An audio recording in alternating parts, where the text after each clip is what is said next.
Suara saya terdengar. Terdengar. Mari, jam sudah menunjukkan 8.30 di sini ya. Coba saya buka dulu. Assalamualaikum warahmatullahi wabarakatuh. Auzubillahi minasyaitonirrajim. Bismillahirrahmanirrahim. Syukur alhamdulillah, pada kesempatan ini kali ini, kita masih diberikan rahmat dengan rahmat dan kebahagiaan, sehingga kita dapat berkumpul bersama-sama saat ini dalam keadaan insyaallah sehat, di acara Satnik Talks. Tak lupa salawat serta salam semoga tetap tercurahkan kepada junjungan kita Nabi besar Habibuna Muhammad SAW beserta keluarga dan para sahabatnya. Mudah-mudahan kita semua mendapatkan syafaatnya pula di yaumil akhir nanti. Amin. Untuk menambah keberkahan pada acara kali ini, marilah kita membaca suratul Fatihah bersama-sama. Lillahi ta'ala al-Fatihah. Alhamdulillahirabbil alamin arrahmanirrahim.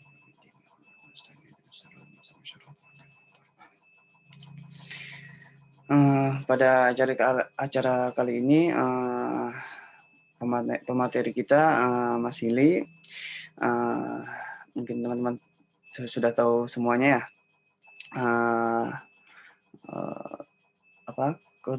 Koordinator ITJ Chapter Samarinda.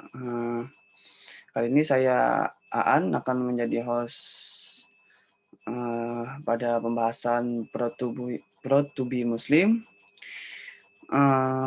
Sebelumnya kita akan menonton video terlebih dahulu. Gimana ini, admin? Oke, kita nonton dulu.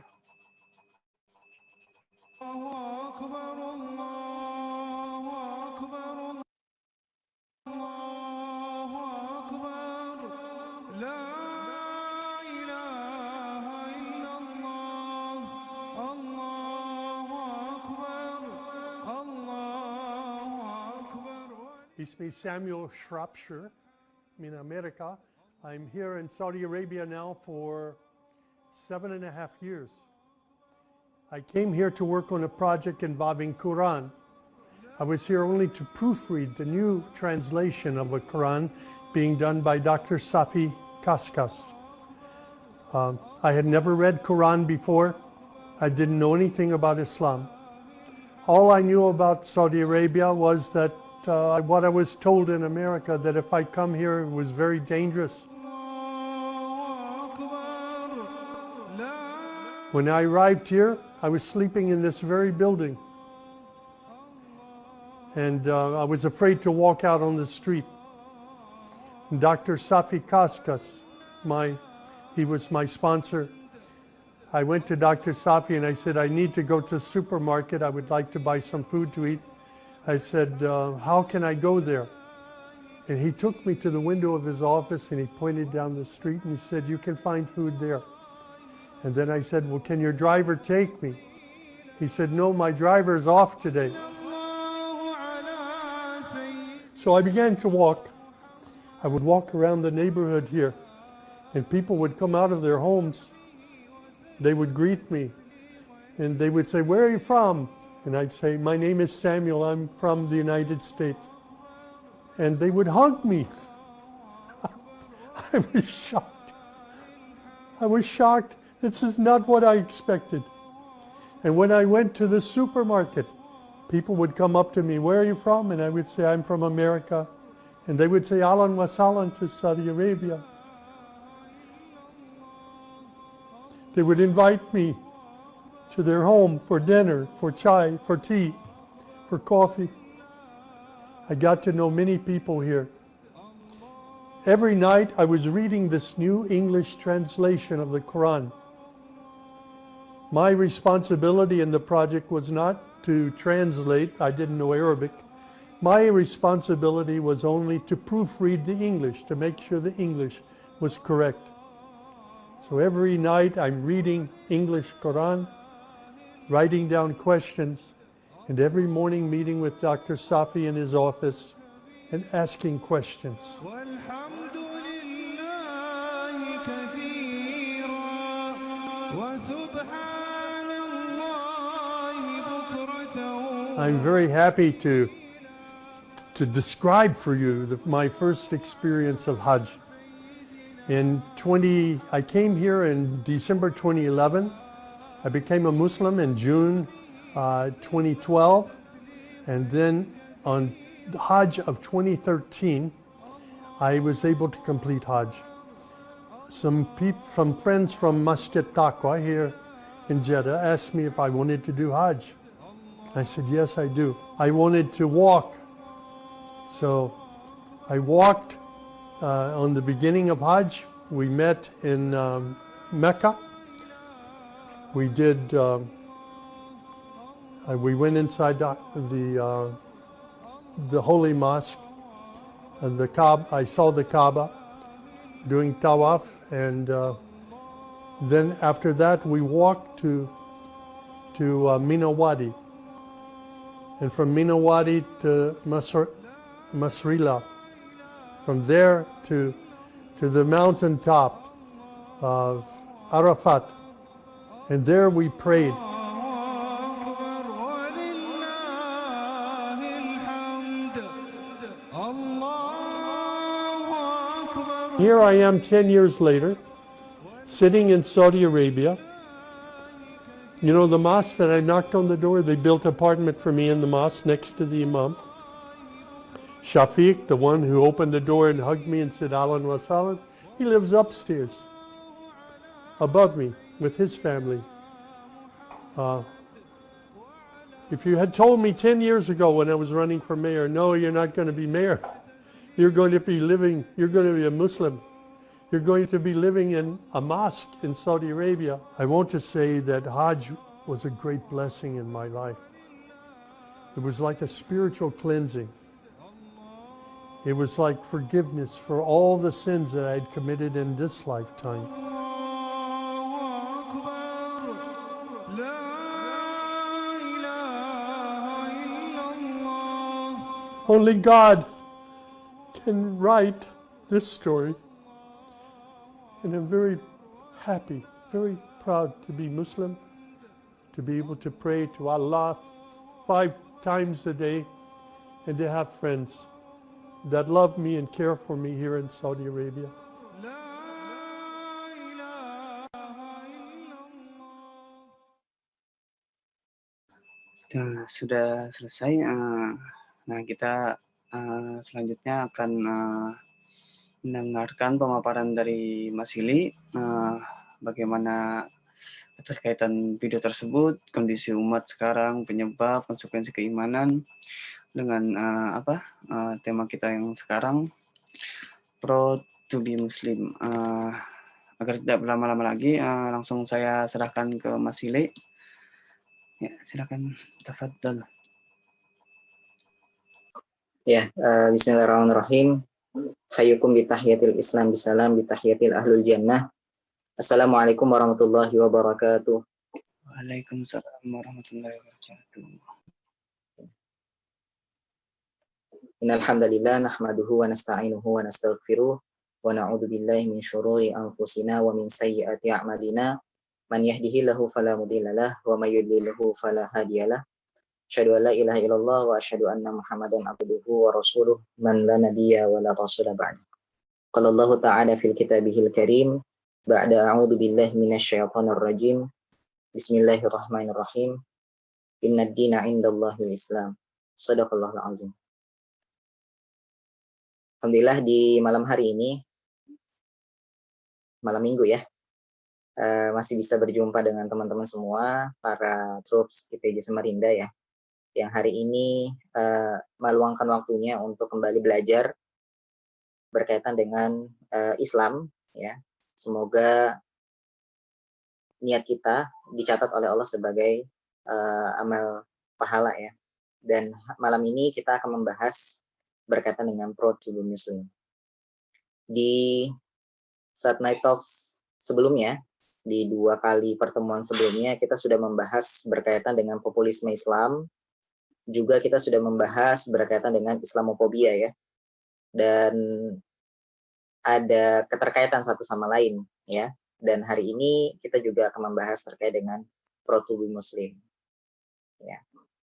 Teman-teman sekalian, kita kembali bersyukur kepada Allah, alhamdulillah masih berada di dalam nikmat Islam, ya, nikmat terbesar yang Allah berikan, ya, nikmat hidayah ini yang sangat mahal harganya, yang tidak bisa kita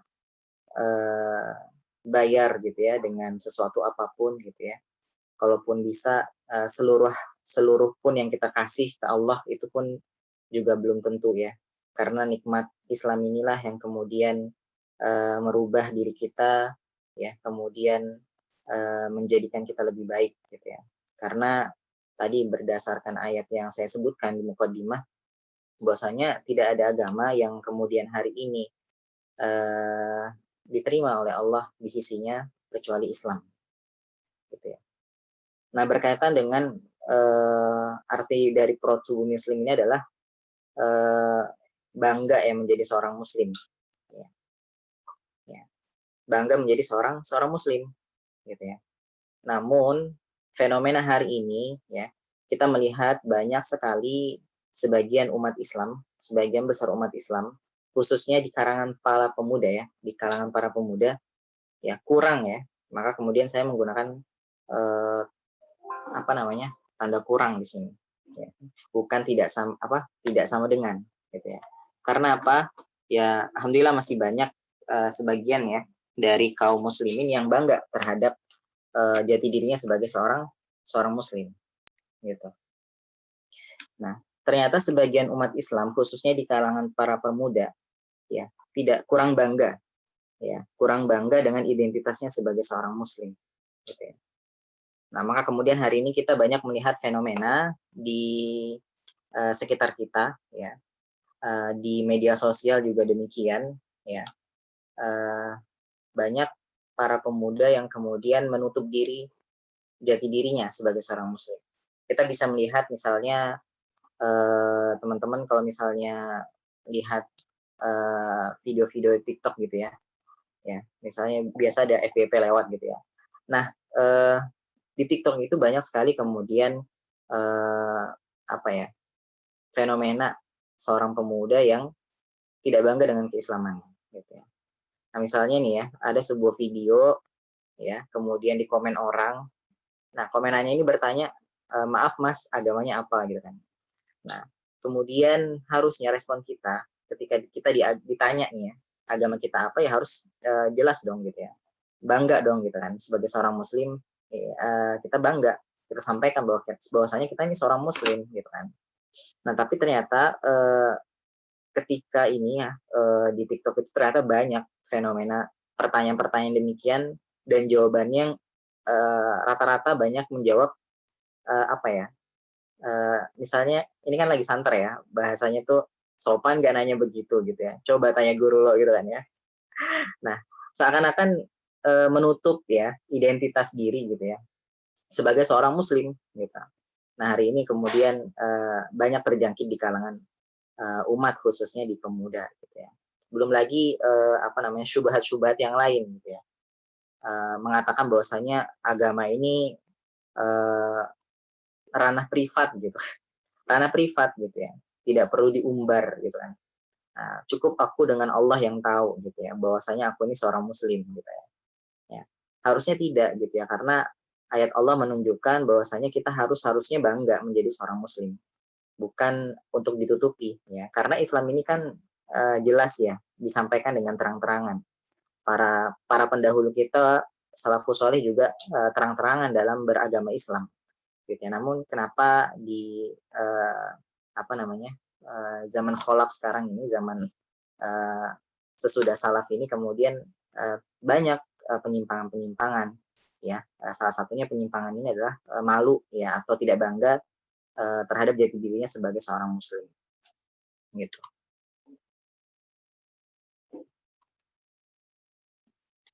Nah, ternyata fenomena seperti ini beberapa hal ya yang menyebabkan umat Islam, sebagian umat Islam tidak bangga ya atau malu dengan jati dirinya sebagai seorang muslim. Yang pertama dipengaruhi oleh kondisi zaman sekarang yang sekuler liberal ya. Jadi hari ini karena arus globalisasi gitu ya, maka kemudian pemahaman-pemahaman ya itu menjadi ikut gitu ya, terglobalkan gitu ya.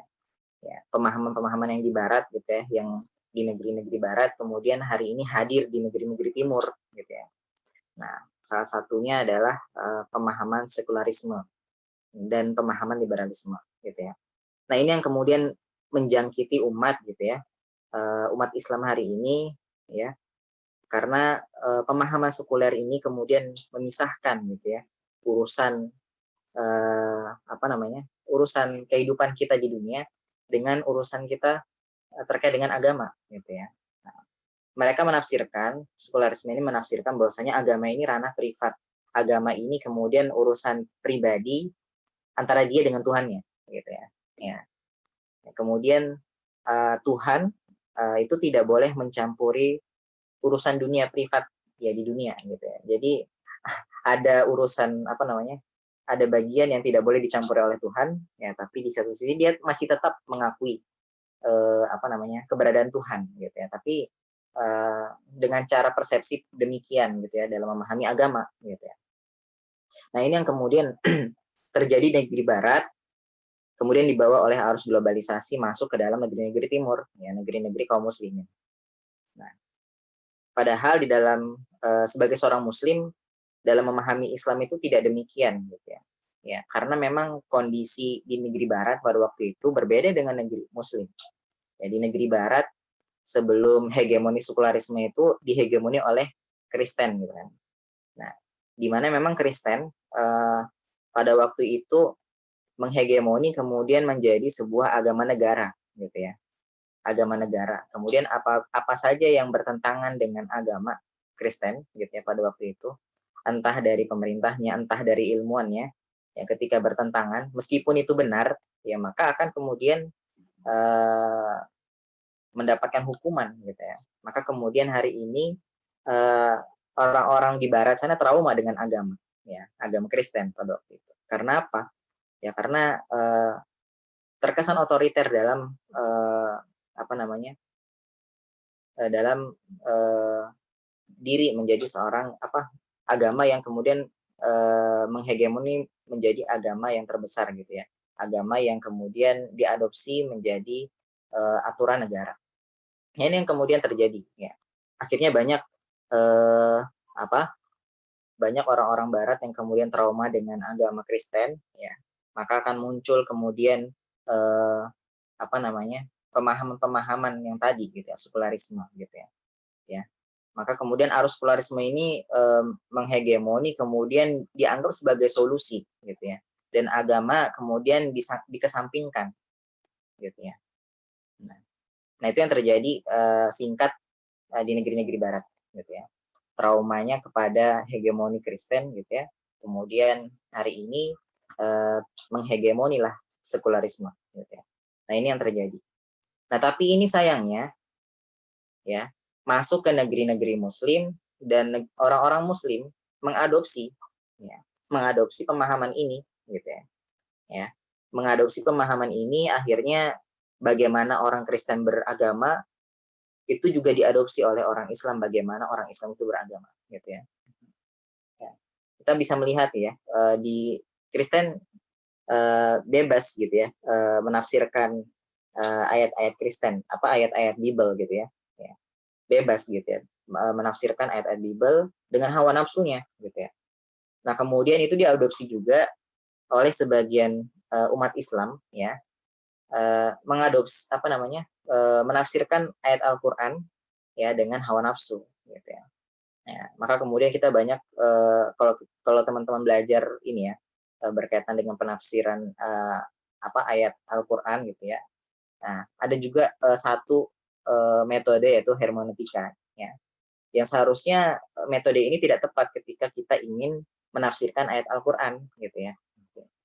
Nah, ini tidak tepat gitu ya. Karena Yang terjadi kemudian justru kita menyalahkan penafsiran para ulama salaf yang dahulu gitu ya. Kemudian kita perbaharui dengan penafsiran baru yang berbeda gitu ya dengan para ulama salaf.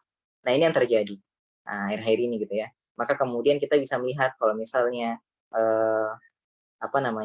ada ya ulama perempuan gitu ya, ulama perempuan kemudian menggunakan metode ini untuk menafsirkan Al-Quran, akhirnya muncul penafsiran baru gitu ya terhadap ayat Al-Quran. Ya, misalnya berkaitan dengan konsep qawamah gitu ya, konsep qawamah gitu ya. Kemudian berkaitan dengan konsep yang lain gitu ya. Karena menganggap apa? Menganggap Al-Quran ini ditafsirkan para ulama yang kebanyakan laki-laki gitu ya. Akhirnya dia merasa ini bias gender gitu. Ini tidak adil gitu ya. Maka para ulama dalam tanda kutip ulama perempuan ini ya menafsirkan ayat gitu ya sesuai dengan gendernya. Bagaimana kemudian perempuan menafsirkan Al-Quran. Nah, ini yang kemudian hari ini banyak terjadi gitu ya. Kalau teman-teman di Instagram ya ada namanya akun Mubadalah gitu ya. Nah, hari ini Mubadalah ngadain semacam ini ya, short course ya, kursus singkat ya berkaitan dengan bagaimana kemudian memahami Al-Quran ya agar tidak bias gender ya. Gitu. Nah, ini yang terjadi pada umat hari ini, fenomena hari ini nyata real terjadi gitu ya. Nah, kemudian atau ya gara-garanya adalah ketidaktahuan umat Islam untuk menunjukkan jati diri sebagai seorang muslim gitu ya. Ya, ini kalau bahasa Arabnya kebahalulan gitu ya. Tidak tahu ya, kebodohan. Padahal sebenarnya kalau kita mau tahu dan belajar Islam secara sadar, insya Allah gitu ya, akan mengetahui gitu ya bahwasanya menunjukkan jati diri sebagai seorang muslim itu penting gitu ya. Ya. Nah, ini yang kemudian hari ini menjangkiti umat, ketidaktahuan ya. Gara-gara apa ketidaktahuannya ya? Ya, karena nggak mau belajar gitu ya. Padahal kita manusia ini diciptakan salah satunya adalah untuk mengilmui ilmunya Allah gitu ya. Ya, mengilmui ilmunya Allah gitu ya.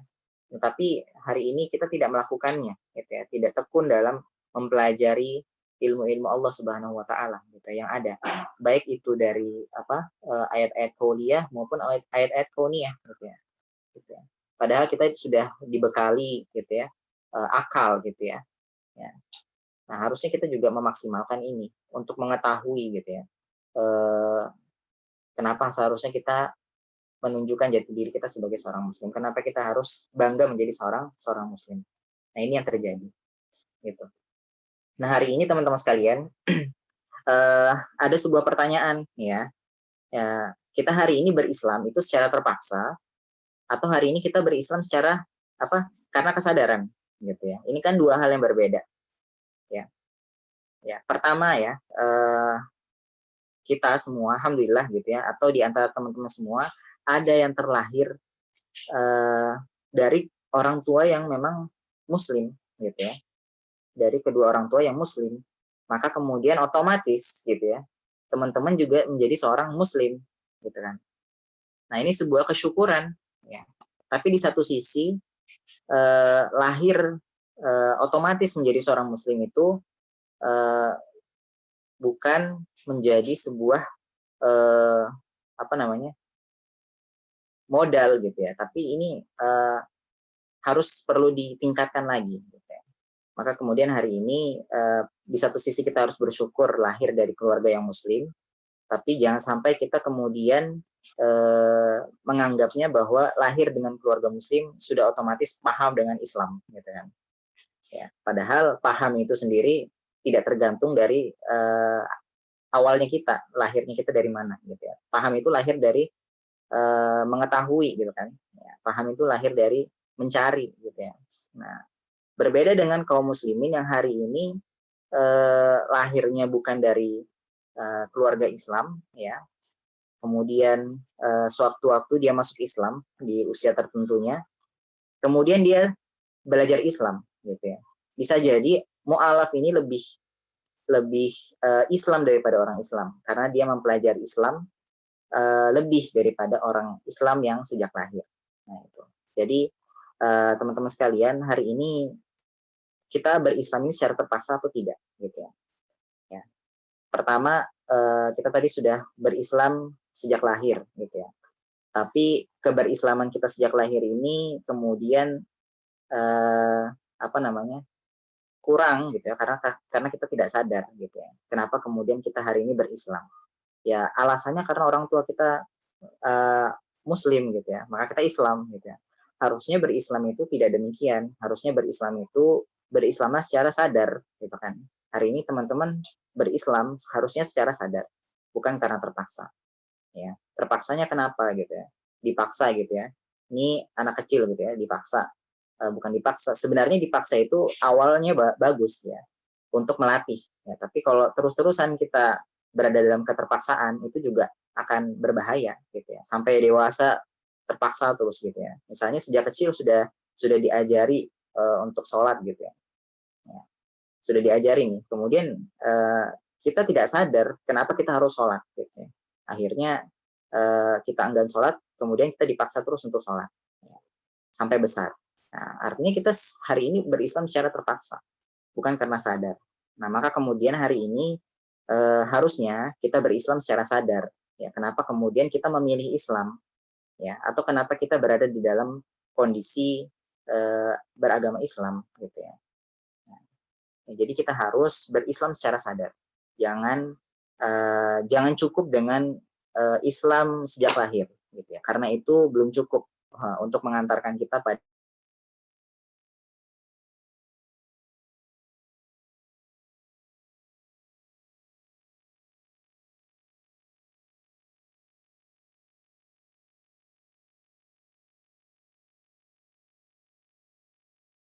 dan sebagainya. Ini perlu juga kita pahami juga hari ini. Meskipun kita tahu ya, kalau ditanya siapa Tuhan kita, Allah, gitu ya. Tapi bagaimana kemudian kita menjelaskannya itu, ya, itu yang perlu kita pelajari. Ya, itu perlu kita cari, perlu kita ketahui. Nah, maka kemudian berislam secara sadar inilah menjadi penting hari ini untuk kita pahami bersama.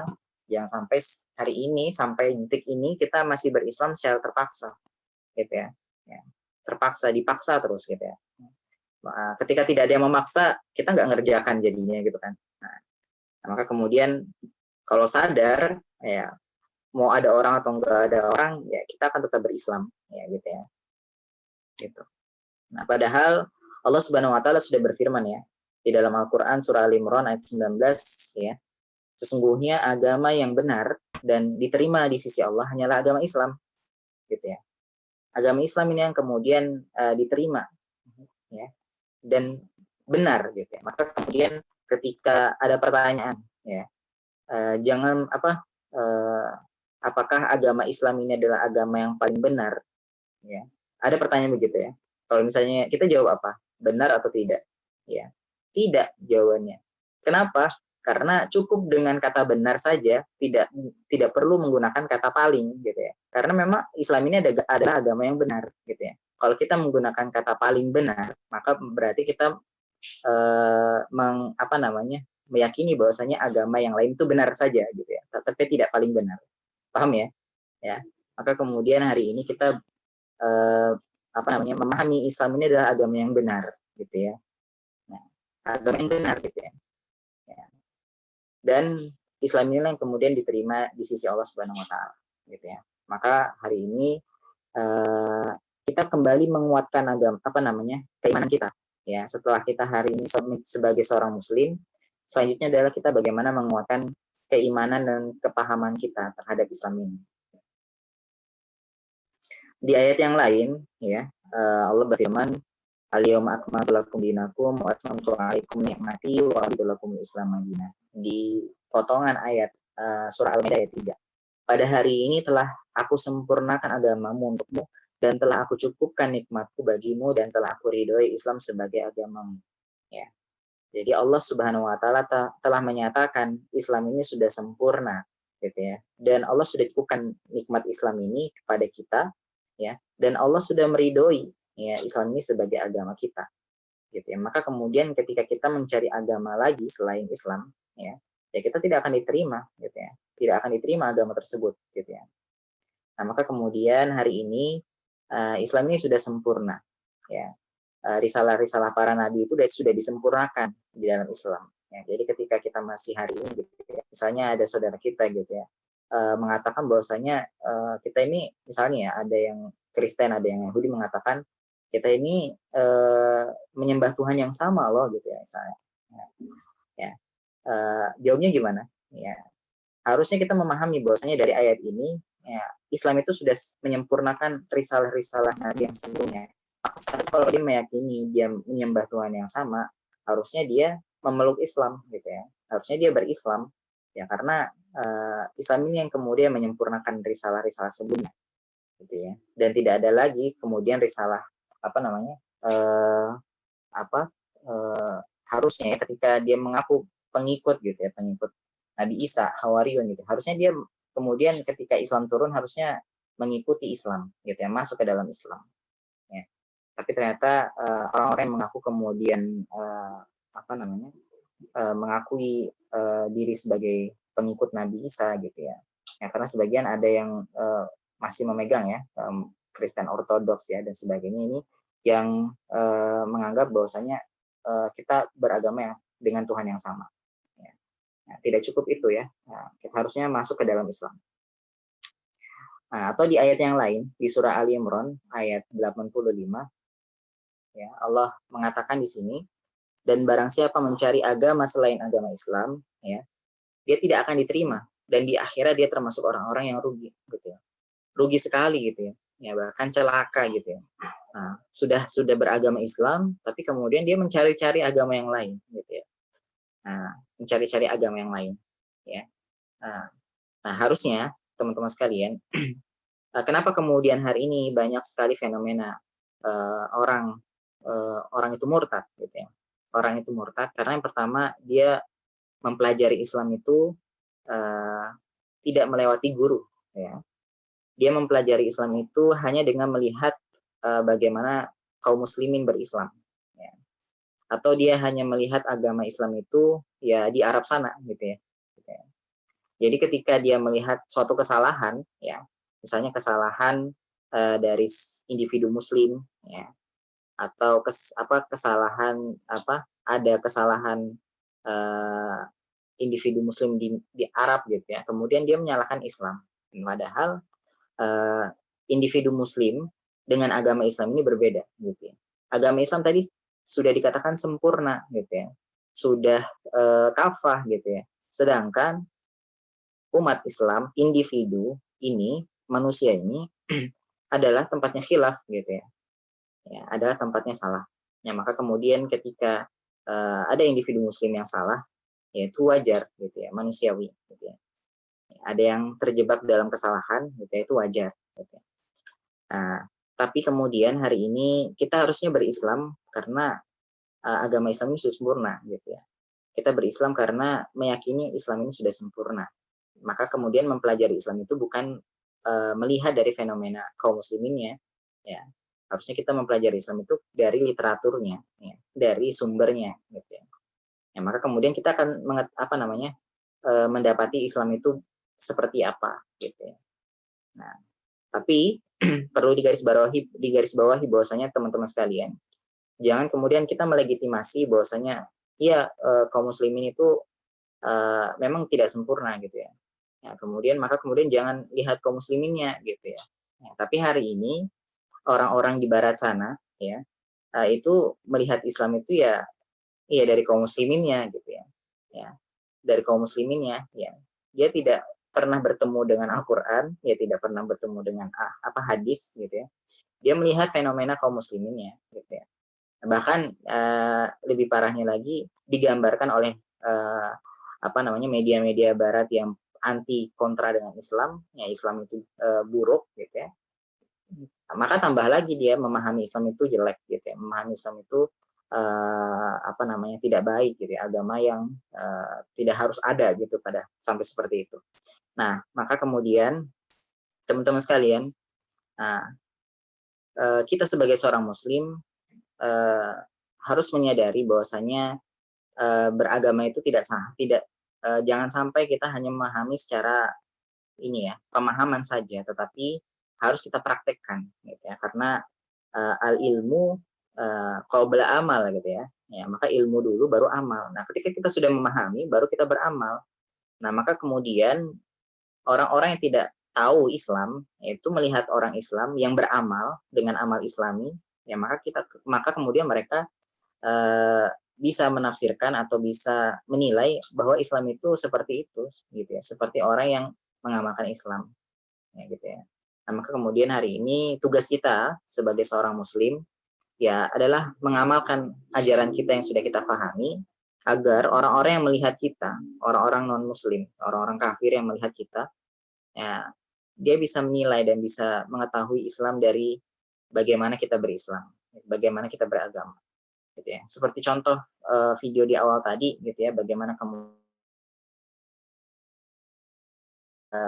ada nih apa namanya komunitas muslim ya, di negeri sana yang kemudian apa namanya memberikan teladan, memberikan akhlaknya kepada orang-orang kafir ya.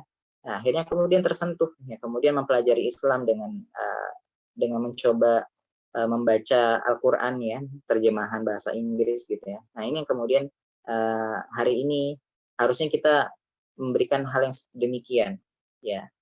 Bagaimana kemudian kita menyentuh orang-orang kafir itu dengan akhlak kita, dengan apa namanya cerminan kita gitu ya.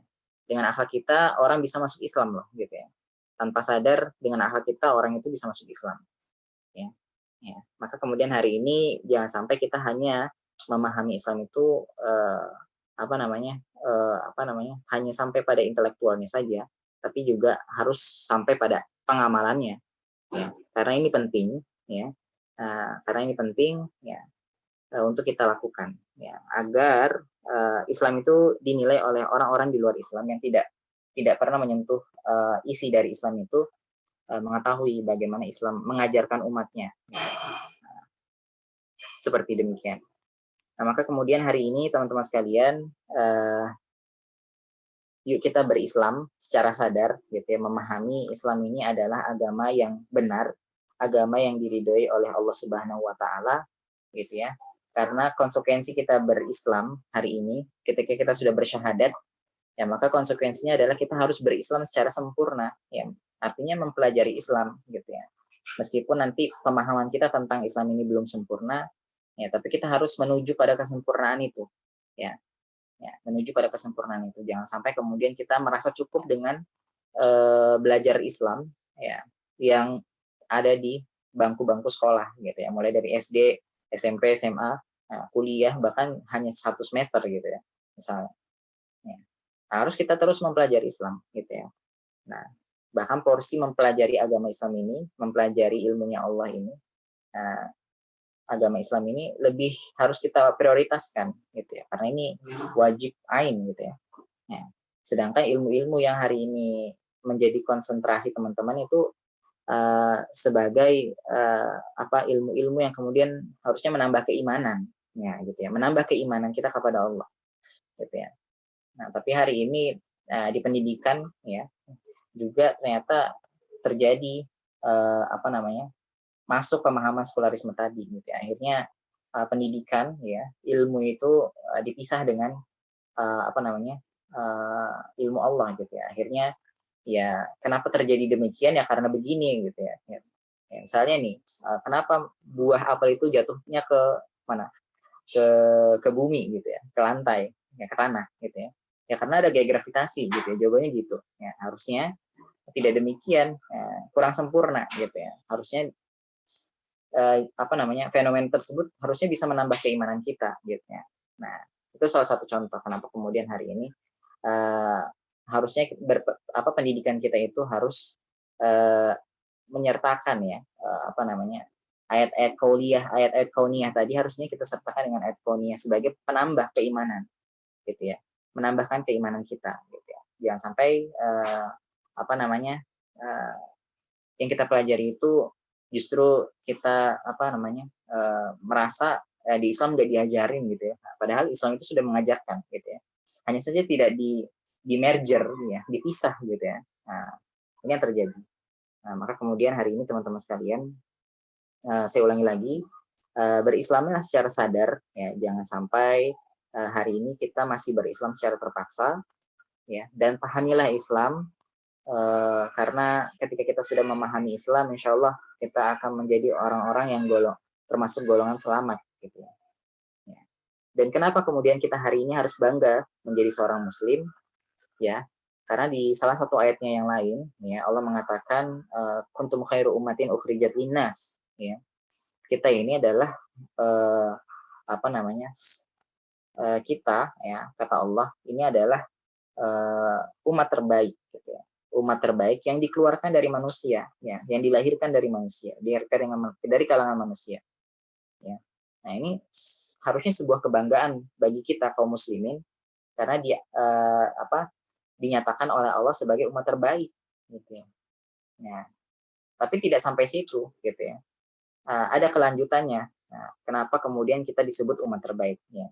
Kuntum khairu ummatin ukhrijat linnas ta'muruna bil ma'ruf wa tanhauna 'anil munkar wa tu'minuna billah. Ya, ternyata ada syaratnya. Ada syaratnya agar kita menjadi khairu ummah tadi, ya. Ada syaratnya, yaitu adalah ta'muruna bil ma'ruf wa tanhauna 'anil munkar wa tu'minuna billah. Ya, jadi beramar ma'ruf nahi munkar, ya, kemudian beriman kepada Allah, gitu ya. Nah, ini kemudian syarat kemudian kita menjadi khairu ummah, gitu ya.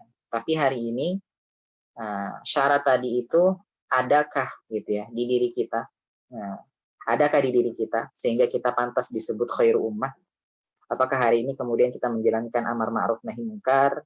Apakah kemudian kita hari ini beriman, ya, bertakwa dengan kepada Allah dengan sebenar-benarnya takwa? Nah, ini kemudian masih menjadi pertanyaan di diri kita masing-masing, gitu ya. Bahkan kemudian kondisi zaman sekarang, orang yang beramar ma'ruf nahi munkar ini kemudian dihalang-halangi, gitu ya, dicegah, gitu ya. Nah, justru dia melakukan yang sebaliknya, gitu ya. Amar munkar nahi ma'ruf, gitu ya. Yang terjadi sekarang di kondisi yang sekarang, gitu ya. Nah, orang-orang yang ingin beramar ma'ruf nahi munkar dihalang-halangi, gitu ya. Kemudian orang-orang yang beramar munkar, nah, itu disilahkan, gitu ya. Nah, ini yang kemudian terjadi fenomena hari ini. Nah, bagaimana kemudian kita menyikapinya, gitu ya. Melihat, ya, sebagian saudara kita yang kemudian beramar ma'ruf nahi munkar dihalang-halangi, bagaimana respon kita? Ya, respon kita seperti apa? Apakah kita biasa saja, cuek saja?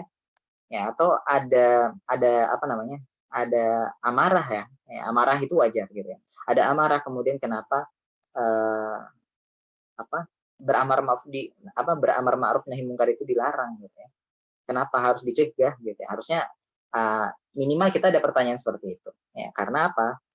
Di hadis Rasulullah SAW dikatakan man ra'a minkum munkaran falyughayyiru biyadihi fa illam yastati fa bilisani fa illam yastati fa biqalbi, ya.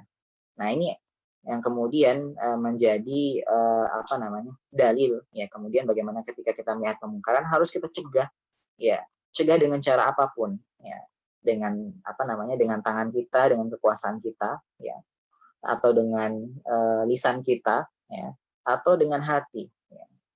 Nah, tapi kan kebanyakan hari ini banyak orang yang memilih dengan hati aja, gitu ya. Dengan hati, gitu ya, sudah cukup, ya. Padahal itu nggak cukup.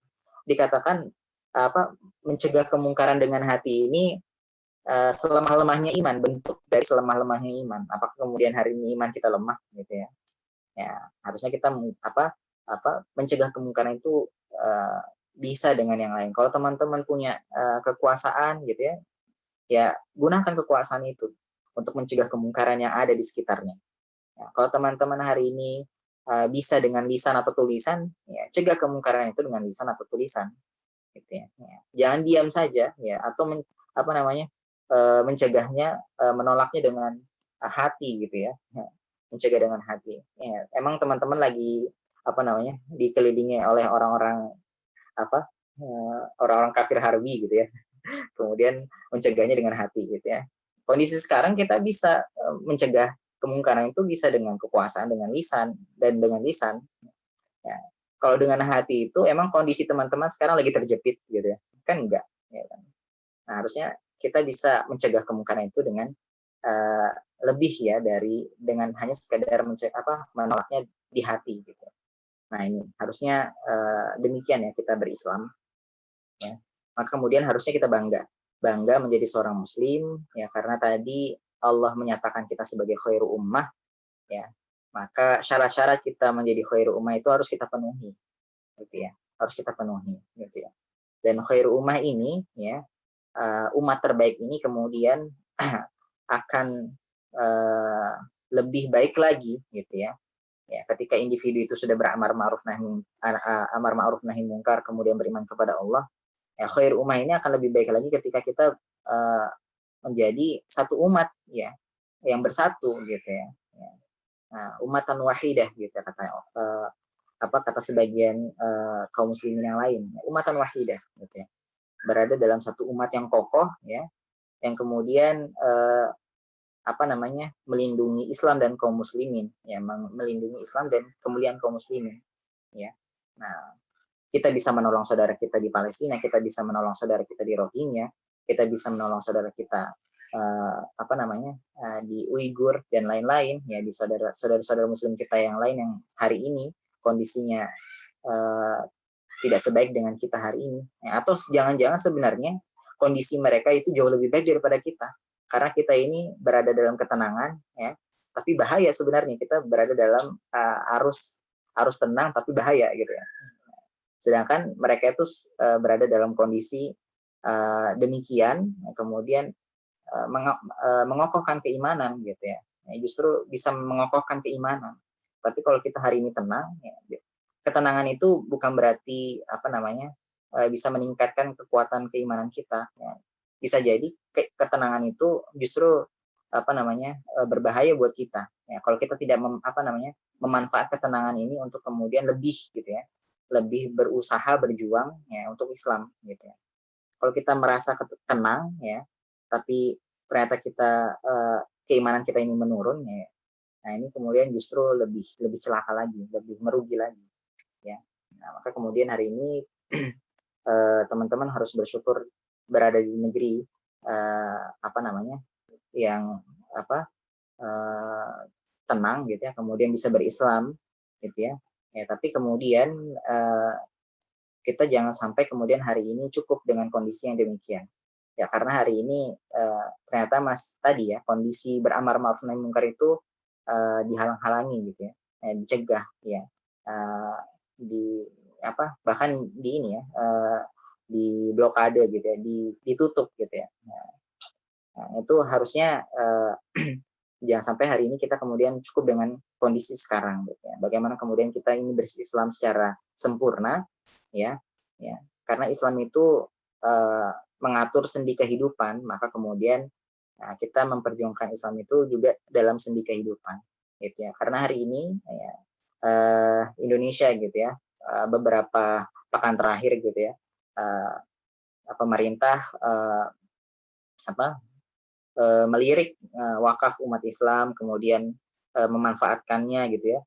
Tapi di satu sisi ternyata Islam itu kemudian hari ini tidak boleh berkembang gitu ya. Ya, dengan aturan yang kemarin lahir gitu ya, SKB 3 Menteri Dalam Negeri, Menteri Agama, Menteri Pendidikan, berkaitan dengan aturan atribut seragam sekolah yang tidak boleh mengkhususkan dengan corak agama tertentu. Nah, ini kemudian sebuah bentuk kemunduran gitu ya. Sebuah bentuk kemunduran yang hari ini terjadi. Kita seakan-akan ingin dikembalikan seperti zaman 80-an gitu ya, di mana berjilbab itu seakan-akan patut dicurigai gitu ya. Di zaman 80-an itu kan orang berjilbab itu dicurigai gitu ya.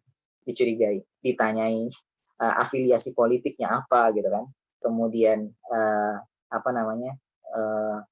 berjilbab karena apa gitu, karena dipaksa atau memang mau sendiri gitu ya. Kemudian ikut aliran yang mana dalam Islam gitu kan. Nah, ini kemudian dicurigai gitu ya. Bahkan tetangga-tetangga di sebelahnya gitu ya, tetangganya itu harus melapor ke RT gitu ya, apa-apa yang aneh-aneh ya dari keluarga yang berjilbab ini gitu ya. Nah, ini yang terjadi di tahun 80-an gitu ya. Ya. Ya. Dan di tahun 80-an itu orang bisa berjilbab ya, tapi rok panjang itu belum bisa gitu ya. Nah, pada momen tertentu. Ya, jadi muslimah waktu itu berjilbab, roknya pendek, akhirnya siasatnya apa? Menggunakan kaos kaki yang panjang gitu ya sampai atas gitu ya. Jadi agak terkesan lucu gitu ya. Tapi inilah bentuk perjuangan yang kemudian terjadi pada waktu 80-an. Gitu ya. Nah, hari ini rasa-rasanya kita mau dikembalikan seperti zaman 80-an gitu ya. Bagaimana kemudian susahnya menerapkan aturan Allah ini gitu ya. Nah, padahal harusnya ya, menteri ini kan ya sebagiannya bahkan menteri agama gitu ya. Ya, harusnya sebagai seorang muslim ya, karena dengan kekuasaannya sebagai menteri harusnya justru dia harusnya memuluskan ya aturan-aturan Islam ini kemudian ditegakkan, bukan justru aturan Islam ini kemudian dikesampingkan gitu ya. Nah, ini kemudian salah satu juga akibat dari pemahaman pluralisme yang menjangkiti umat gitu ya, menjangkiti umat gitu ya. Nah, ini hari ini kemudian umat Islam merasa tidak bangga dengan agamanya gitu.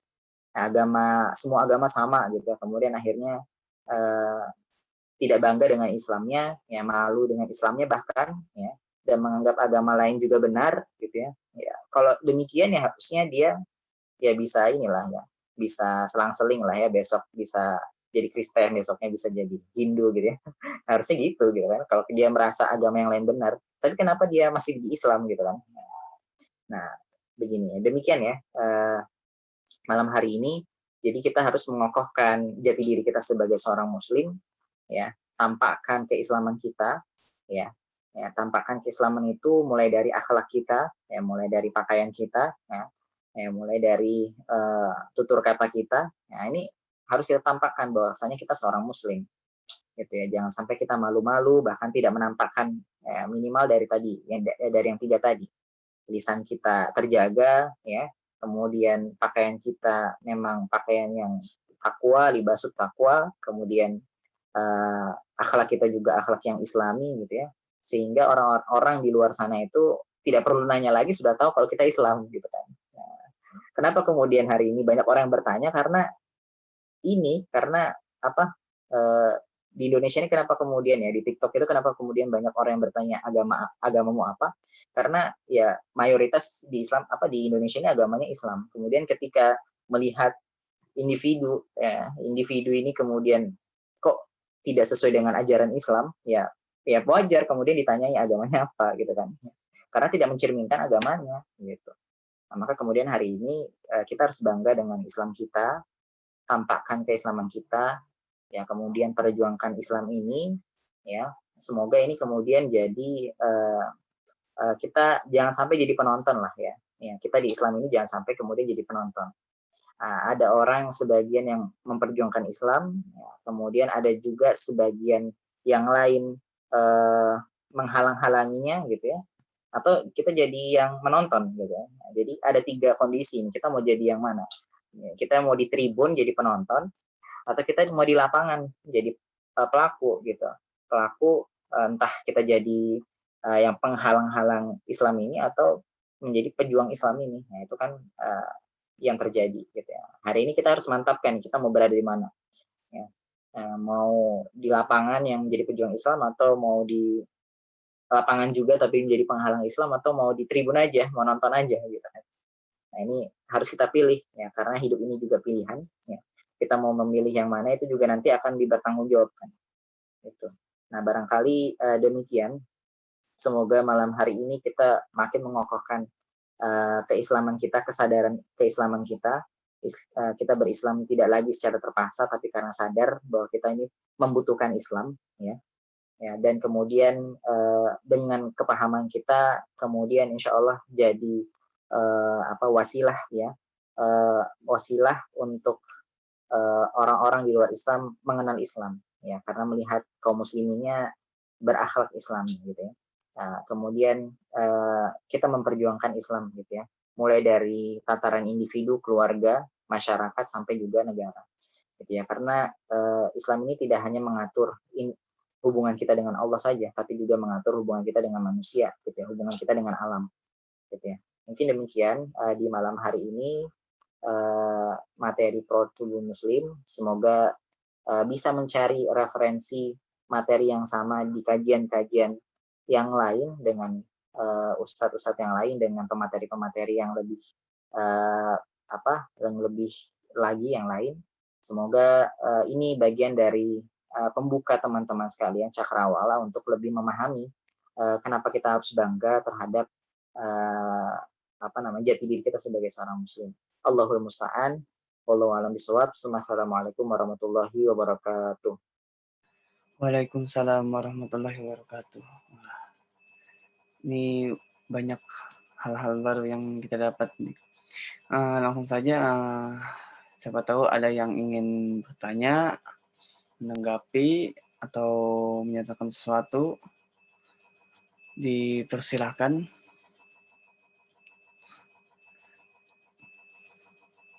Mas Ferdi nih kayaknya.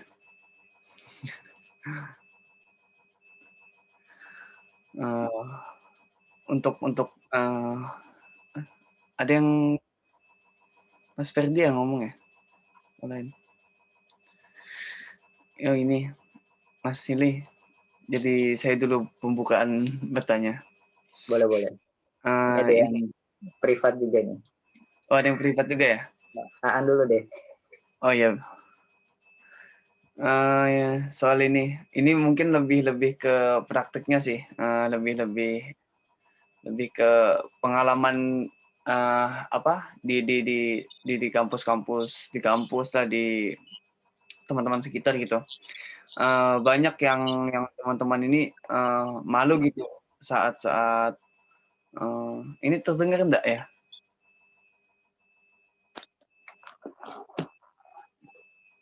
Kedengaran. Ini pas saat yang baru sholat atau yang baru sholat sih, yang seringnya dia kan baru sholat nih, baru sholat 5 waktu lah, atau dia baru pakai jilbab, atau baru pakai jilbab besar gitu, misalnya dia pakai gamis atau celana cingkrang, sarung dan sebagainya, itu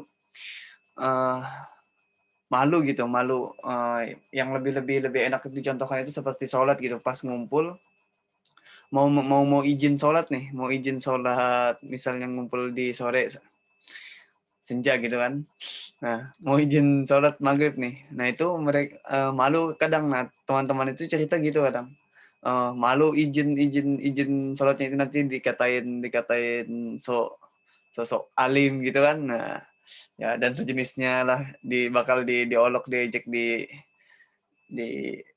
ya nggak enak lah pasti. Nah itu bagaimana Mas Sili menanggapi untuk teman-teman kita yang begitu, atau untuk kita juga, teman-teman sekalian juga, untuk misalnya memberitahu teman gitu, gimana caranya? Ya, itu saja. Okay. Ya. Nah, jadi memang realitas yang ada di sekitar kita demikian ya, banyak terjadi demikian. Ketika ada waktu-waktu sholat masuk, kemudian kita ini mau ngerjain sholat gitu ya, tapi ada rasa-rasa yang gak enak gitu ya, mau ngajakin gak enak, ya tapi nggak sholat juga nggak enak gitu kan. Ya. Nah, ketika diajak juga nanti dikatain soalim gitu kan. Nah ini gimana kemudian teman-teman menyikapi gitu kan. Nah kalau saya ya menanggapi realitas yang demikian, yang pertama memang dengan siapa kita berkumpul itu ya akan menunjukkan respon yang demikian gitu ya. Ya maka kemudian kita sudah bisa menebak sebelum akan terjadi bahwasanya nanti akan terjadi demikian gitu kan, akan dikatain soalim gitu ya dan sebagainya gitu. Ya, tapi di satu sisi kita masih sadar bahwasanya kita seorang muslim yang harus tetap menjalankan kewajiban kita gitu ya. Maka mau tidak mau kita singkirkan rasa malu tadi, kemudian kita singkirkan juga rasa rasa ketika kita dikatain soalim itu kan ada rasa gitu kan, rasanya gimana ya, nggak enak juga gitu kan gitu. Ya tapi kewajiban itu tetaplah kewajiban ya. Justru sebaiknya kita bisa mengkapitalisasi gitu ya, ibaratnya mengkapitalisasi, jangan sampai kita sholatnya sendirian ya. Ya, kita sholatnya berjamaah gitu ya. Bagaimana kemudian cara kita mengajak ya atau merekayasa kondisi, kemudian teman-teman yang lain itu juga sholat gitu ya. Nah ini perlu gitu ya. Nah agar apa kemudian, agar kondisi yang demikian itu tidak berlarut-larut ya.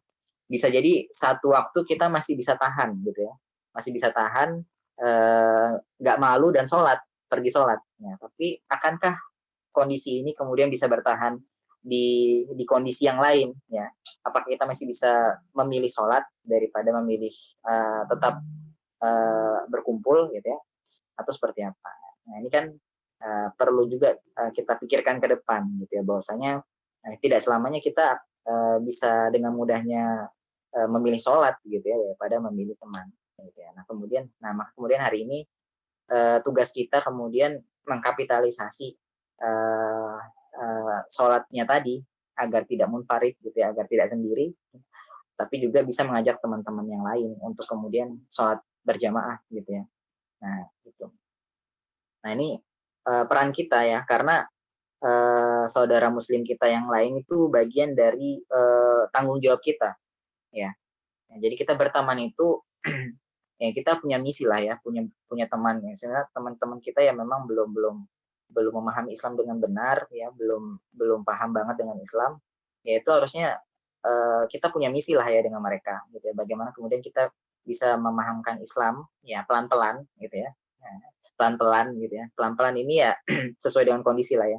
Jadi tidak terlalu banyak mengeluarkan dalil, tapi bagaimana memberikan hikmah-hikmah gitu ya. Nah ini kan penting, karena mereka itu teman-teman yang demikian itu kalau sudah ketemu ayat-ayat ya pasti udah inilah ya, udah matanya kemana-mana gitu ya, kayak nggak mau dengerin ya. Tapi kalau kita kasih hikmah gitu ya akan tersentuh gitu, akan bisa masuk gitu ya. Nah maka kemudian demikian ya salah satu cara untuk kemudian bisa selamat gitu ya. Nah, atau kita ketika dikatakan so alim, ya alhamdulillah gitu ya. Ada yang mengakui kita alim meskipun sebenarnya kita nggak alim-alim banget gitu ya. Jangan sampai kita ini tidak alim, kemudian orang lain juga menyatakan kita tidak alim juga gitu kan. Ini kan lebih parah lagi gitu ya. Atau dikatakan kalau so alim sok kafir gitu kan ya. Nah, tapi kan tidak harus kita jawab demikian ya. Ya gue sok alim gitu ya lo sok kafir gitu kan. Dan juga kita jawab begitu gitu ya. Jangan sampai kita jawab begitu ya. Nah, ya itu candaan boleh lah ya sedikit gitu ya, candaan. Nah, tapi ini tidak akan selamanya demikian kondisinya. Ketika kita bisa memilih sholat daripada berkumpul, itu tidak selamanya demikian. Maka kemudian cara kita mengubah kondisi demikian supaya lebih baik lagi bagaimana, ini perlu dipelajari, perlu lagi disiapkan, disiasati gitu ya. Itu demikian barangkali. Nah ini ada yang bertanya di privat, bertanya arus pemikiran yang mungkin salah pada saat ini juga karena disebarkan oleh influencer, selebgram atau artis-artis yang punya followersnya banyak gitu ya. Ya lebih banyak daripada akun-akun yang menyebarkan kebaikan ya, akun-akun dakwah ya. Dan mereka juga mungkin belum belajar Islam ya secara dalam meskipun dia Islam. Nah, cara mengcounter pemikiran para pengikutnya ya, para followers yang cuma sekedar ikut-ikutan itu seperti apa? Mereka juga mati-matian membela argumen influencer karena mengikuti pemahaman mereka. Ya. Nah, jadi sebelum kita mengomentari kondisi yang demikian, ya ketika kita gitu ya memfollow siapa selebgram atau influencer itu karena apa sih? Gitu ya. Karena apa gitu ya? Harusnya kita berpikir dulu, karena tidak semuanya yang ada di influencer atau selebgram atau artis yang kita ikuti itu tidak semuanya benar gitu kan ya. Nah, tapi hari ini kan kondisinya ketika orang itu memfollow itu berarti sudah memfollow seluruh jalan hidupnya gitu kan. Apa yang dia pilih kita pilih juga gitu ya. Seakan-akan dia nabi gitu ya. Ya, nabi kita aja nggak kita gituin banget ya. Nabi aja kita nggak seperti itu banget gitu ya. Nah, jangan sampai kita memposisikan artis, selebgram, influencer yang kita ikuti itu kita posisikan sebagai kayak nabi gitu ya. Jalan hidupnya adalah jalan hidup saya gitu kan. Jangan sampai seperti itu gitu kan. Nah, ini lucu banget gitu ya. Nah, itu yang pertama. Jadi kita berislam ya, mempelajari atau mengeluarkan statement itu harus berasas pada pemikiran Islam gitu ya. Nah, jangan sampai ya karena kita memfollow orang tersebut gitu ya.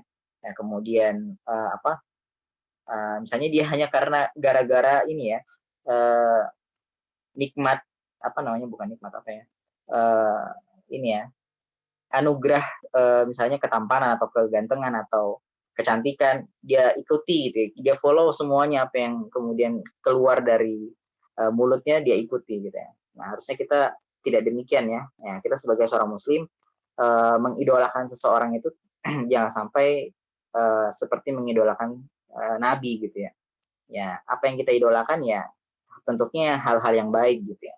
Bukan hal-hal bukan seluruhnya saja gitu ya. Jadi hal-hal yang baik lah yang harusnya kita follow gitu ya. Nah, follow, kita ikuti. Bukan semua-muanya, mau yang baik, mau yang buruk kita ikuti gitu ya. Tapi harusnya kita memilih yang baiknya saja.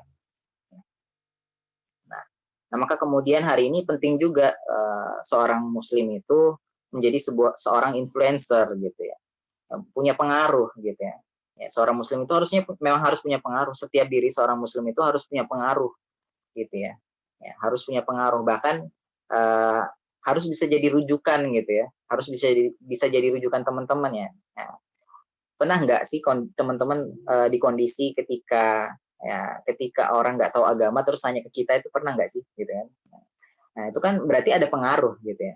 Ya, ada pengaruh. Nah, setidaknya kita demikian lah ya gitu ya. Sebelum nanti kita jadi influencer yang besar banget gitu ya. Bisa membius banyak orang dengan pemahaman yang kita miliki gitu ya. Tentunya pemahaman Islam yang akan kita sebar gitu ya. Nah, ketika ada influencer yang menyebarkan kemungkaran ya, menyebarkan sesuatu yang salah, syubhat-syubhat, harusnya kita lawan juga gitu ya. Nah, harusnya kita lawan juga dengan meskipun kita nggak sebanding dengan dia followersnya gitu ya, tetap harus kita lawan sebagai bukti kita melawan kemungkaran gitu ya. Karena tidak kalau kita diam saja ya kita berarti seakan mengiyakan ya, itu ya, mengiyakan. Nah, kemudian tetap kita lawan karena kezoliman yang diperlihatkan harus kita lawan gitu ya. Atau jangan sampai kita membiarkan gitu ya. Bahkan dikatakan kan menyampaikan kebenaran terhadap pemimpinan zalim itu adalah kebenaran gitu ya. Nah, harusnya demikian. Jangan sampai kita mendiamkan kezaliman atau kemungkaran ini terus ada ya, dengan kita berdiam diri gitu ya. Nah, karena kemungkaran itu sudah atau kemungkaran atau kezaliman itu sudah menyebar terlalu luas ya. Kita tidak ada waktu lagi nih untuk berdiam diri, tidak ada lagi waktu ini untuk menasehati secara empat mata gitu ya. Ya mungkin menasehati secara empat mata itu perlu dilakukan di awal. Tapi ketika tidak diindahkan ya maka kemudian menyatakan kebenaran secara umum itu boleh gitu ya. Maka demonstrasi itu bagian dari menyatakan kebenaran gitu ya di depan umum gitu ya. Ketika sudah kita lakukan jalan menasehati secara empat mata gitu ya. Tapi kalau tidak dianggap, diabaikan saja, maka kemudian kebenaran itu harus tetap kita junjung gitu ya. Jangan sampai cukup dengan empat mata sudah gitu ya. Sementara kemudian kemungkarannya menyebar luas gitu ya.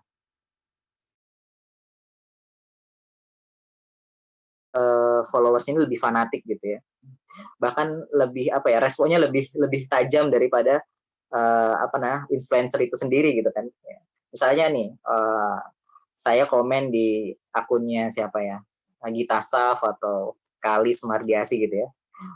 Kalisnya mah santai-santai aja, diem-diem baik gitu. Tapi ini loh followersnya loh yang ini gregetan gitu kan.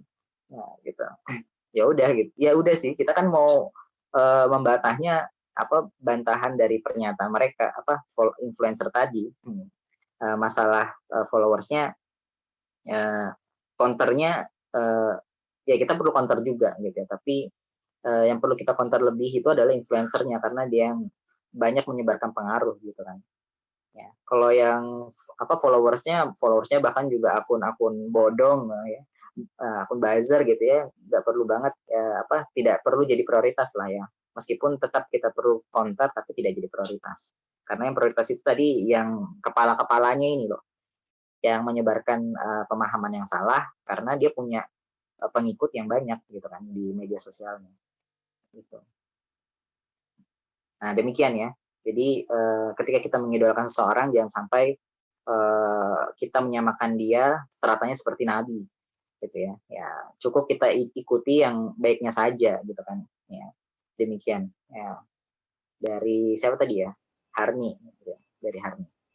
Siap. Nah, ini ada lagi yang bertanya di private. Assalamualaikum warahmatullahi wabarakatuh. Saya Nurdiana, izin bertanya Kak. Bid'ah itu apa ya Kak? Terima kasih. Tuh. Itu Siapa masih tadi? Siapa tadi, An? Nurdiana. Oh, ada orangnya masih ya? Ada. Ada. Oh ya. Jadi bid'ah itu kalau kita merujuk pada hadis Arba'in An-Nawawi ya dikatakan bahwasanya sesuatu yang memang tidak dicontohkan oleh Rasulullah, nah itu adalah bid'ah gitu ya. Ya tapi kita harus melihat lagi, membedah lagi bid'ah yang seperti apa sih gitu ya, yang kemudian dilarang gitu ya. Nah ini perlu kita bedah meskipun banyak sekali khilaf di kalangan para ulama ya. Ada yang membagi bid'ah itu menjadi dua jenis ya, bid'ah hasanah sama bid'ah dolalah gitu ya. Nah, ada juga yang menyatakan memang bid'ah itu ya bid'ah gitu ya, nggak ada lagi dibagi-bagi gitu ya. Baik mau dia hasanah atau dolalah ya bid'ah ya tetap gitu ya. Karena dalilnya mereka adalah kullu bid'atin dolalah wa kullu dolalatin finnar gitu ya. Setiap bid'ah di neraka gitu kan. Nah, tapi kita perlu bijak lagi bagaimana kemudian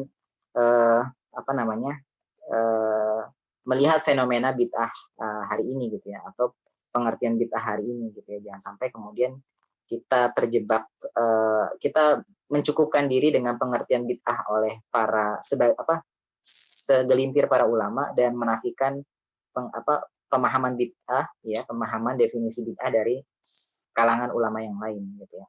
Gitu ya. Karena kita ini siapa sih gitu ya, sehingga kemudian mendefinisikan lagi atau membantah para ulama gitu ya, sedangkan otoritatif kita saja belum cukup untuk menyatakan atau memfatwakan gitu ya, bid'ah itu begini gitu. Yang jelas bid'ah dalam urusan agama itu terlarang gitu ya. Ya. Tapi kalau bid'ah-bid'ah yang lain, karena bid'ah ini kan dikatakan ada sesuatu yang baru gitu ya. Sesuatu yang baru yang belum ada di zaman Nabi. Tapi yang barunya ini dalam hal apa itu yang perlu ditanyakan. Ya perlu kita konfirmasi ulang. Kalau bid'ahnya misalnya nih, kan ada nih sebagian orang mengatakan lo bid'ah naik mobil gitu, harusnya naik onta gitu kan. Nah, ini tidak begini demi menyatakan memahami bid'ah gitu ya. Bid'ah yang dimaksud adalah bid'ah dalam urusan agama. Ya. Bid'ah dalam urusan agama. Kalau hal-hal yang baru yang demikian tadi, ya misalnya kita naik mobil gitu ya, atau kita menggunakan pakaian misalnya kita pakai sarung gitu ya, misalnya kita pakai baju koko gitu ya, dulu kan nggak ada begitu zaman Nabi gitu ya, itu bukan bid'ah gitu ya, meskipun itu bid'ah secara bahasa, tapi itu bukan bid'ah secara syar'inya gitu ya, bukan bid'ah yang sesungguhnya yang dimaksud gitu. Nah jadi mempelajari lagi definisi bid'ah dari banyak para ulama, kita luaskan lagi pemahaman definisi bid'ah dengan berbagai kalangan ulama, sehingga kita bisa ini ya, luas ya, bisa melihat tidak dari satu pandangan ulama tertentu, tapi kita bisa juga bagaimana sih kemudian ulama yang lain tuh menyatakan bid'ah gitu ya. Gitu ya. Demikian ya barangkali. Semoga tidak puas sehingga bisa menanyakan di majelis yang lain gitu ya. Nah, ini masih ada 15 menit. Oh, ada pertanyaan nih dari Mbak Herlita. Oh ini di private ya? Nggak umum ya? Nah, Bismillah, izin bertanya. Oh, ini kayaknya titipan pertanyaan deh, mungkin. Bismillah, izin bertanya, barangkali masih berkesinambungan dengan pertanyaan sebelumnya mengenai influencer. Bagaimana kemudian melihat fenomena orang-orang sholat iya, ngaji juga iya, tapi ada yang kurang yaitu perihal akhlak.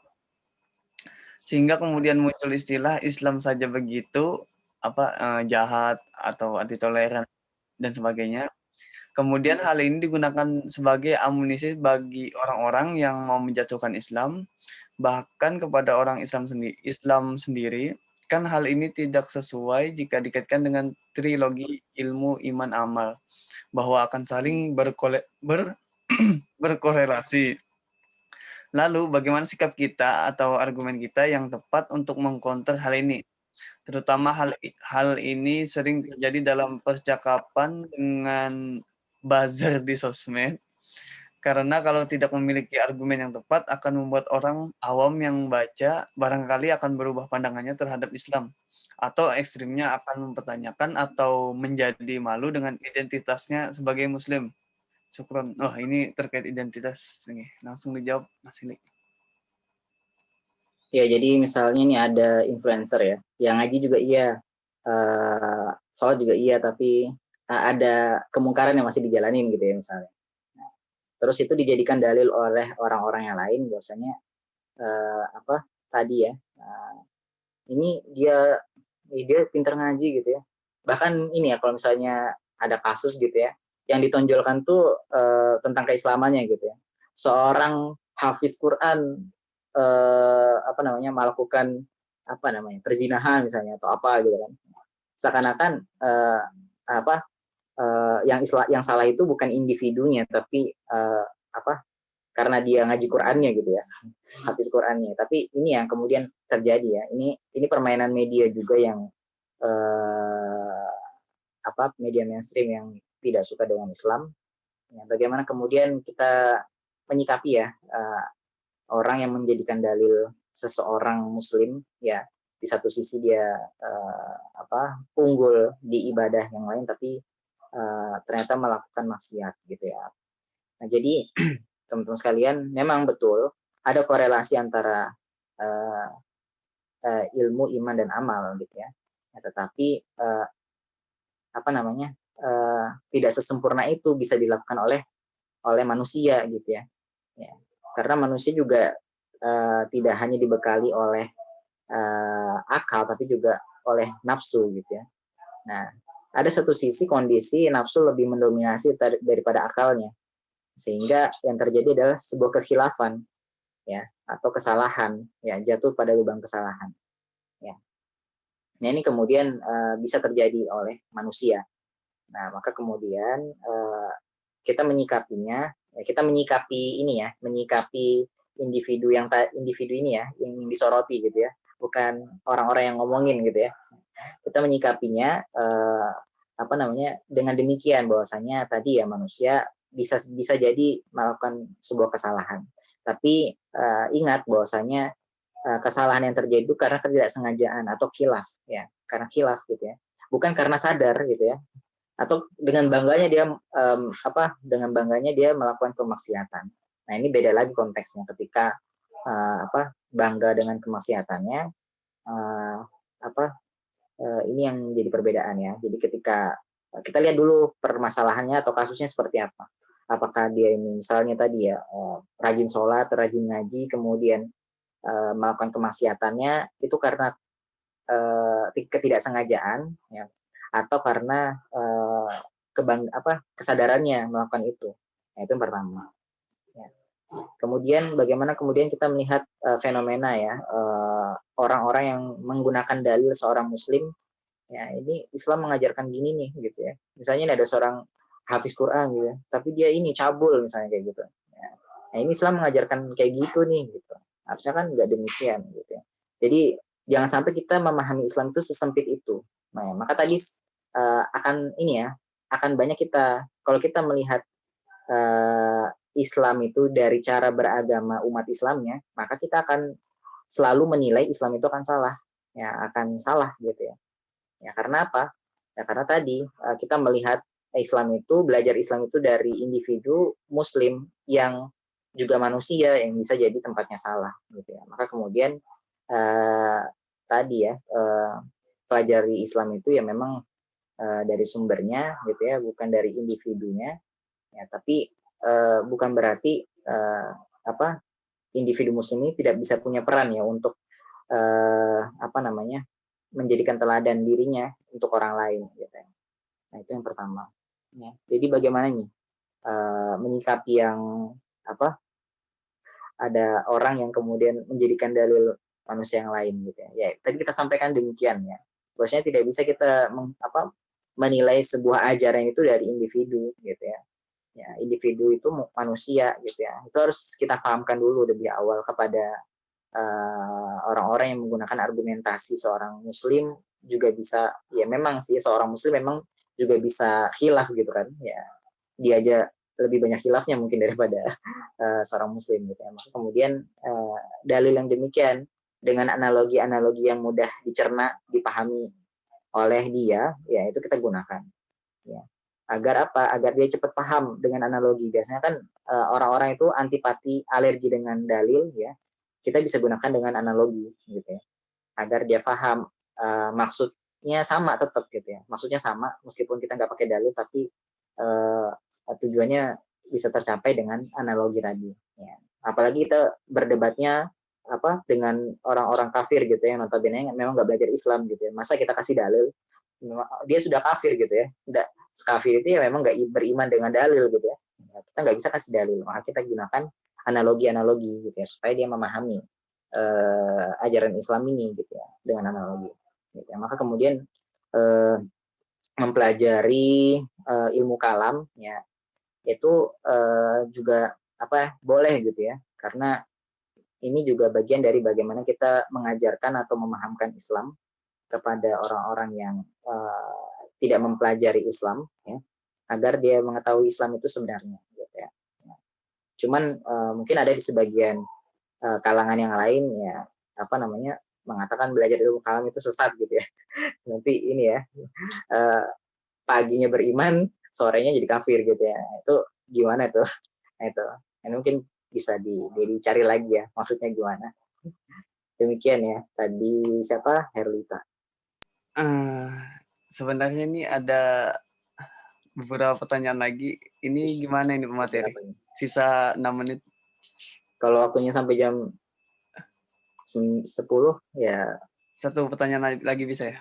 Ya, coba satu dulu supaya kalau misalnya cukup ya. Nah, ini kayaknya ini dari orang yang berbeda, melanjutkan mungkin katanya nambah dikit lagi gitu. Nah, enggak tahu nyambung atau enggak gitu. Hukum mempunyai teman orang non-muslim apa? Oh, hukum mempunyai teman orang non-muslim apa? Kan ada dalam Al-Quran kalau kita tidak boleh jadikan mereka sebagai sahabat karib. Apakah kita tidak bisa sahabatan gitu sama non-muslim? Terima kasih. Ya, langsung dijawab. Ya. Ini sudah ya. Bentar ya. Di chat ini chat Japri atau enggak? Oh ya. Jadi menanggapi pertanyaan yang tadi, apakah kita boleh berteman dengan non-muslim? Jawabnya boleh gitu ya. Tapi apakah kita boleh menjadikannya sebagai sahabat karib? Nah ini perlu jadi pertanyaan gitu ya. Karena dalam Al-Quran kan tidak boleh kita mengambil orang-orang kafir sebagai teman setia gitu ya. Ya, teman setia artinya sahabat. Sudah sahabat itu teman setia ditambah lagi karib ya. Karib itu kan kalau bahasa Arab itu artinya dekat gitu ya. Sahabat dekat lagi gitu ya. Nah, berarti tidak boleh ya apa namanya menjadikan sahabat dekat gitu ya. Tapi kalau teman saja ya boleh gitu ya. Ya, kenapa kemudian apa namanya, terkait dengan pertemanan atau lingkungan ini kemudian menjadi penting?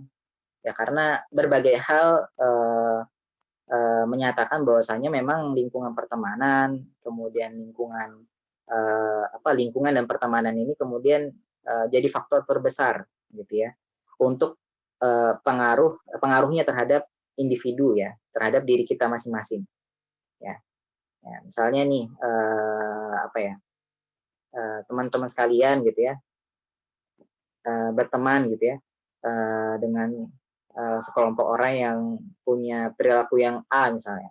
Maka kemudian meskipun di awal-awal ya berteman, ya teman-teman itu masih bisa memegang prinsipnya barangkali gitu ya. Tapi ya suatu ke depan barangkali bisa jadi satu satu jadi satu gitu ya, jadi satu kelompok yang sama ya, dengan melakukan sesuatu yang sama gitu ya. Nah, jadi apa namanya, bahkan ya, ketika kita ingin mengetahui seseorang itu, kita, ingin apa, misalnya nih, saya nggak tahu gimana siapa ini, gimana Ferdi gitu ya, orangnya Ferdi itu gimana sih gitu kan. Saya nggak tahu nih Ferdi, karena nggak kenal kan, gitu misalnya. Nah, tapi saya mau tahu Ferdi ini, siapa temannya Ferdi gitu ya. Oh, temannya Ferdi ada Ramlan gitu ya. Oh, temannya Ferdi ada Bima. Oh, karena saya kenal Ramlan sama Bima gitu misalnya. Oh, saya tahu ya, sedikit tahu tentang Ferdi itu seperti apa gitu ya. Karena kan ini ya, ruh-ruh itu akan berkumpul dengan ruh-ruh yang sama gitu ya, yang sefrekuensi gitu ya. Nah, maka kemudian hari ini dengan siapa kita berteman seperti itulah gambaran gambaran kita gitu ya. Nah, demikian ya. Jadi memang sangat perlu sekali kita berteman itu memilah dan memilih gitu ya agar tidak terjebak ya dalam satu kondisi yang salah gitu ya, salah pertemanan, salah pergaulan ya. Jangan sampai seperti itu ya karena ini yang kemudian sedikit kemudian banyak mempengaruhi apa pilihan-pilihan hidup kita gitu ya. Ya, gitu. Jadi teman ini punya punya punya andil yang andil yang besar ya, punya pengaruh yang besar terhadap diri kita masing-masing gitu ya. Maka kemudian bertemanlah dengan orang-orang yang kemudian justru mampu mengajak kita, menggiring kita kepada kebaikan gitu ya. Ya. Bukan berarti kita tidak harus memutus pertemanan secara langsung gitu ya. Memutus pertemanan semuanya dengan orang-orang yang keburu orang-orang yang buruk gitu ya, orang-orang yang tidak ada kebaikannya sama sekali kita lihat gitu ya. Tapi justru itu jadi objek kita untuk kemudian mengajak gitu ya, mengajak kepada kebaikan gitu ya. Nah, jadi demikian. Siapa tadi yang bertanya? Kok aneh ya, nge-freeze? Hamba Allah. Oh, hamba Allah. Karena waktu sudah menunjukkan jam 10 kurang 1 menit. Kiranya sudah banyak yang kita dapatkan. Oh ya, ada info-info itu gimana ya? Oh iya, info-info. Iya. Info-info untuk ITJ di bulan Februari ini akan ada beberapa kegiatan. Yang pertama di pekan depan, insya Allah untuk perempuan yang muslimah akan ada agenda ruang temu muslimah online ya. Agenda dalam rangka gerakan menutup aurat, hari tutup aurat. Kemudian nanti setelahnya di pekan selanjutnya ada apa namanya open recruitment ya, troops dan pengurus. Troops itu apa, pengurus itu apa, nanti bisa cek-cek di media sosialnya ITJ gitu ya. Kemudian yang belum sempat ikut di Start Night Talk sebelum-sebelumnya bisa cek di YouTube-nya ITJ Samarinda gitu ya. Ya, kayak gitu. Mungkin itu aja, An, gitu ya. Oke, baik. Infonya. Oke. Sebelumnya sebelum kita foto bareng, saya meminta maaf apabila ada salah kata, salah sikap, dan belum terjawab beberapa pertanyaan. Ya teman-teman mungkin bisa mulai menyalakan kameranya yang mau. Eh, ini siapa nih yang moto? PJ PJ screenshot ada Oke, ini nih, ada Mas Syamsu nih. Syamsu. Oke, siap-siap. Oh, Gimana Mas aneh Syam? kah? Oke. Iya ya. Yang lain boleh nyalakan kameranya jika tidak berhalangan. Silakan dinyalakan kameranya kalau tidak berhalangan. Ya, Kak Ana aja nih. Soalnya jaringan tidak stabil, jadi nggak muncul semua gitu. Oh alah. Oke. 3, biar terasa fotonya. Tangannya 3, mana 2. ini fotonya? Oh, belum. 3, 2, 1. Kedengaran enggak? Ada bunyinya.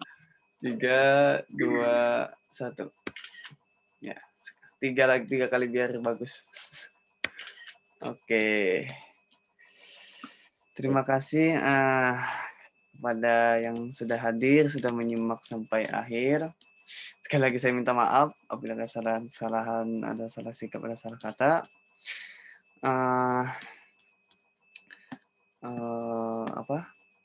Kita tutup bersama-sama dengan hamdalah, alhamdulillahirabbil alamin. Semoga ada keberkahan. Kita tutup dengan istighfar sebanyak-banyaknya. Astagfirullahaladzim. Disempurnakan dengan doa kafaratul majelis. Subhanakallahumma wa bihamdika asyhadu an la ilaha illa anta astaghfiruka wa atubu ilaik. Alhamdulillahirabbil alamin. Wallahul muwaffiq ila aqwamit thoriq. Assalamualaikum warahmatullahi wabarakatuh. Terima kasih.